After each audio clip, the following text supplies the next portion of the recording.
Avez-vous déjà entendu parler de l'endométriose? C'est une maladie gynécologique qui touche aujourd'hui et qui affecte plus de 10% des femmes. Alors jusqu'à présent, il n'existe pas vraiment de traitement réellement efficace, mais selon une étude scientifique en cours soutenue par l'Agence nationale de la recherche, l'activité physique pourrait jouer un rôle très bénéfique pour soulager la douleur et améliorer la qualité de vie des personnes, des femmes donc, qui sont atteintes d'endométriose. Pour en parler, eh bien, nous sommes toujours avec Valérie Fromentin de l'Agence nationale de la recherche. Merci d'être avec nous. Et avec Géraldine Escriva-Boulet. Bonjour Géraldine. Bonjour.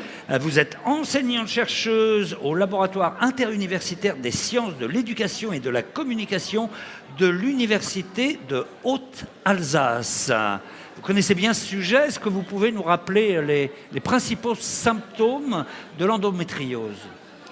Donc il y a plusieurs symptômes qui peuvent être divers chez les femmes. Donc les symptômes ne sont pas les mêmes chez toutes les femmes.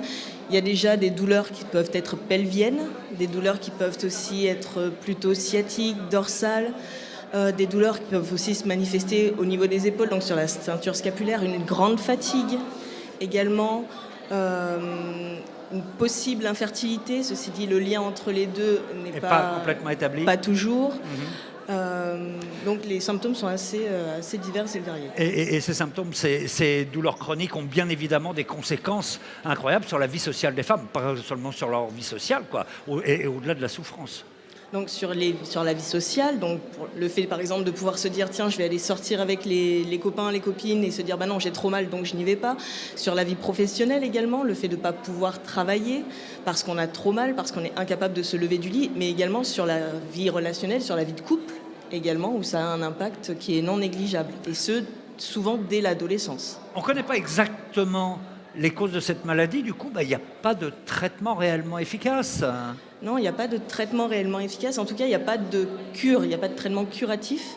On peut soit avoir un traitement hormonal, soit des traitements antidouleurs pour faciliter la vie des patientes. Et une fois que tout ça a échoué, on doit absolument passer par la chirurgie pour que les femmes vivent mieux, en tout cas avec cette maladie. Mais les risques de récidive sont quand même assez élevés.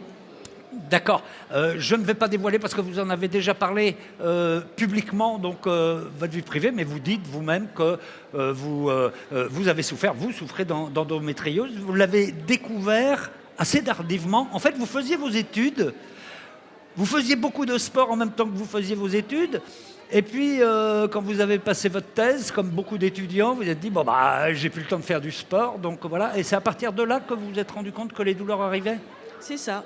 Donc j'étais en fac de sport, donc je faisais par définition beaucoup de sport. Et à partir du moment où j'étais en thèse, j'ai diminué fortement cette activité physique. Et c'est là que les douleurs ont commencé à se manifester.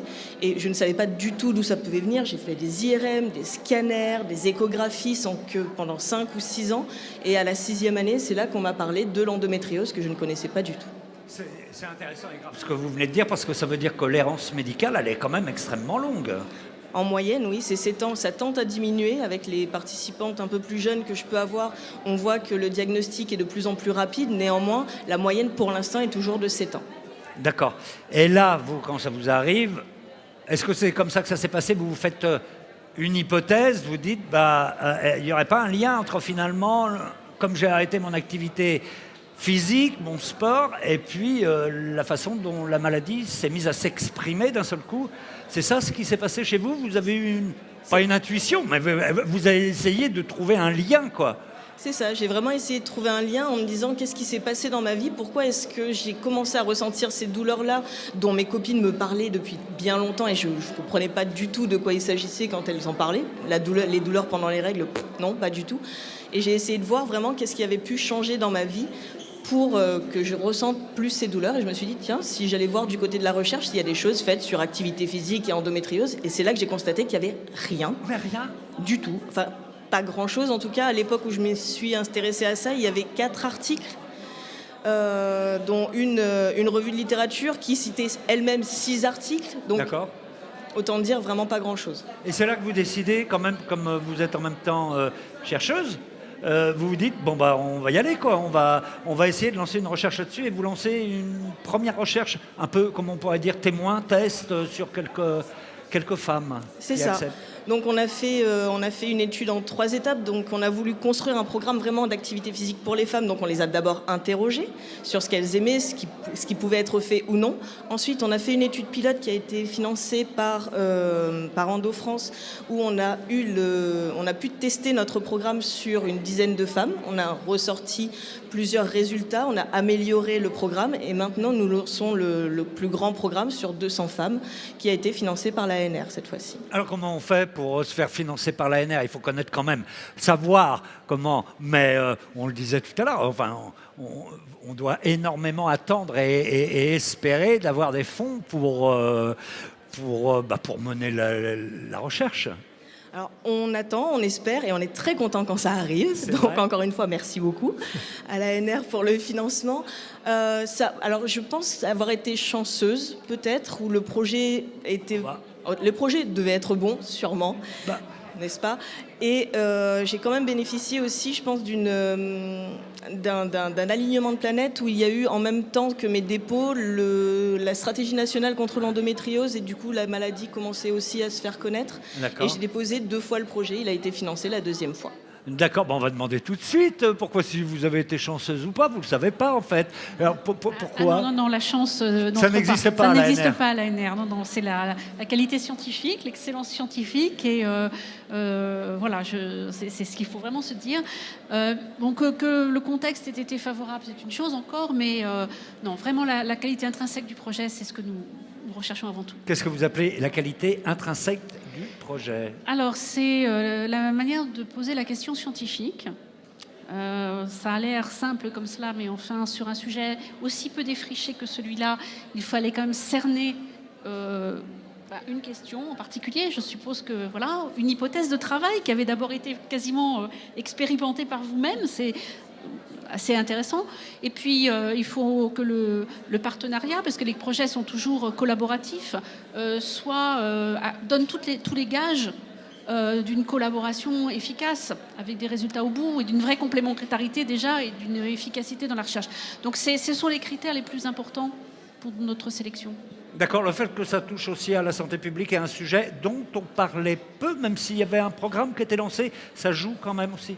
C'est-à-dire que Madame Escriva a déposé son projet auprès de ce qu'on appelle un axe transversal, interdisciplinaire, qui s'appelle Santé publique, santé et société. Donc elle l'a déposé auprès d'un appel spécifique à l'ANR, d'une certaine manière, qui est justement ouvert à des projets qui associent des spécialistes, on va dire, de sciences humaines, des épidémiologistes, des biologistes, des médecins, et qui permet ce genre de choses. C'est un espace que nous avons sanctuarisé pour cela. D'accord.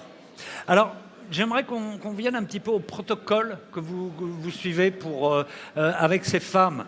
Bien évidemment, vous leur faites faire ou elles font de l'activité physique. C'est le but. Vous le faites aussi à distance, justement pour qu'elles soient plus libres, peut-être pour avoir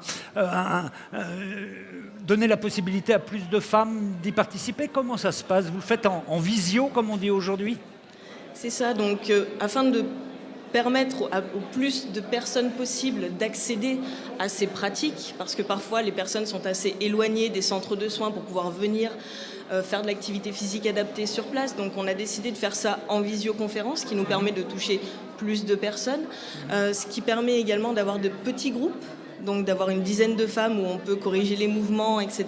Et d'avoir plus de flexibilité aussi en termes de temps, de temporalité. On peut s'inscrire à des créneaux où on est disponible. Également, on peut se dire que si je n'ai pas envie d'être avec d'autres personnes, je peux rester chez moi si j'arrive pas à faire les mouvements, ou je n'ai pas à me déplacer avec la fatigue, la douleur, etc. Mais je peux quand même faire une activité de chez moi. On voit des images là, c'est vous. Alors là, c'est peut-être par rapport à une activité bien particulière.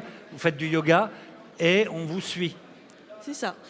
Donc là, ce qui est proposé, c'est vraiment une vidéo du coup de mouvements de yoga et de pilates qui permettent de soulager les douleurs liées à l'endométriose. Et c'est ce qui, en gros, l'objectif ici, c'était vraiment que les personnes testent ces mouvements et trouvent les mouvements qui leur conviennent le mieux pour diminuer les douleurs en fonction des phases du cycle et de la douleur. D'accord, c'est la question que j'allais vous poser. Est-ce qu'il y a des sports qui sont plus efficaces ou peut-être plus adaptées? Est-ce que c'est vraiment au cas par cas?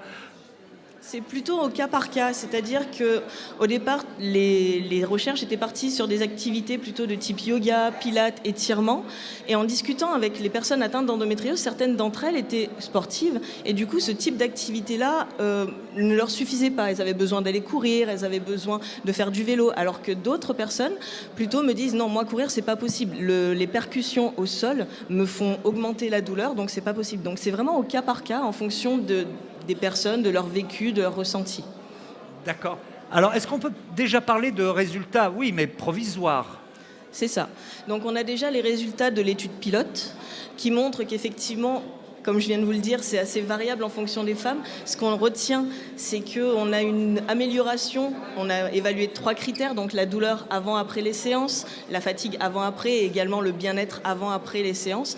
Et sur chacun des critères, on a toujours vu au moins une amélioration d'un des critères sur chaque séance et quelle que soit la séance proposée. Ça, c'est sur le groupe pilote? C'est sur le groupe pilote. D'accord. Donc aujourd'hui, vous poursuivez l'étude. Il y a combien de femmes qui y participent là actuellement? Donc sur les 200 qu'on doit recruter, il y en a 96 qui ont participé aux 6 premiers mois. Donc c'est une étude qui dure 6 mois et elle termine là, en octobre, le 6e mois. Donc on va pouvoir faire la dernière prise de mesure pour savoir ce qu'il en est déjà sur ces 96 femmes. Et vous êtes prête à ouvrir encore l'étude à d'autres femmes? Un petit appel même? Tout à fait, un gros appel même. Un gros appel, alors écoutez bien. Si vous êtes atteinte d'endométriose, si vous êtes intéressé pour trouver des solutions alternatives aux traitements médicamenteux ou à la chirurgie, n'hésitez pas à venir dans le programme, à venir tester le programme pendant 6 mois pour faire de l'activité physique et avoir rencontré aussi d'autres personnes atteintes de la même pathologie et discuter avec elles. D'accord, parce que c'est un groupe aussi où il peut y avoir des échanges entre vous. Donc c'est intéressant parce qu'on peut se donner des conseils. C'est ça. Il y a non seulement de l'activité physique et sur l'étude pilote, il nous avait aussi été réclamé des groupes de discussion et notamment des groupes de discussion entre participantes et avec des spécialistes pour pouvoir leur poser des questions sur la maladie, sur les traitements, etc. Donc c'est ce qui est proposé, c'est ce qu'on a proposé également dans cette étude principale. D'accord. Alors, bon, là, vos résultats pour le moment sont provisoires. Le choix de soutenir un projet de recherche comme ça, il a été fait au départ. Donc, c'est un projet qui est, je mets des guillemets, sérieux. Vous savez que scientifiquement, il a une démarche sérieuse. Est-ce que vous, l'ANR, vous dites aux porteurs de projets des fois, alors, vous en êtes où? C'est quoi vos résultats? Oui. Comment ça se passe? Ah oui, parce que nous assurons le suivi scientifique des projets. C'est mieux. Oui, nous demandons aux chercheurs de nous faire, à des intervalles qui ont pu varier au cours du temps, mais des rapports d'étape. Et nous sommes surtout intéressés par le rapport final qui montre tous les résultats et notamment aussi la valorisation de ces résultats. On est clairement dans le cadre d'un projet. C'est quoi la valorisation? C'est les retombées sociétales. Ok, d'accord. D'un projet. On voit très bien quelles pourraient être ces retombées. La sûr. mise en place de thérapies par la gymnastique ou par le yoga, etc. Donc on est vraiment très attentif à cela et ce suivi, on le fait de manière très sérieuse.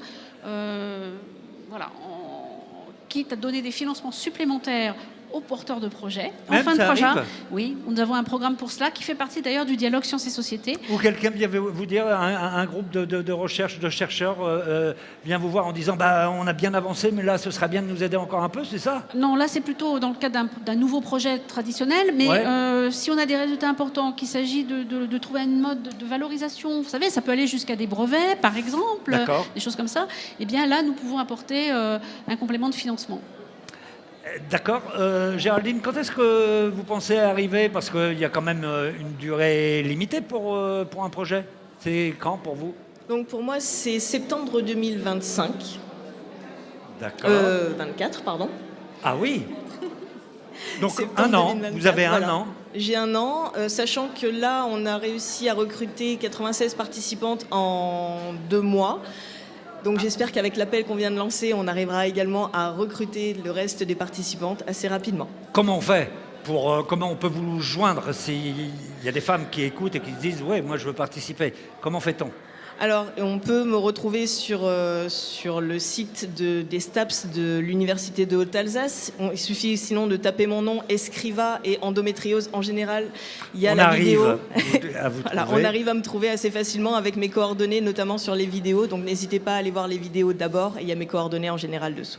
Eh ben super, merci beaucoup d'être venu nous Merci. présenter vos recherches.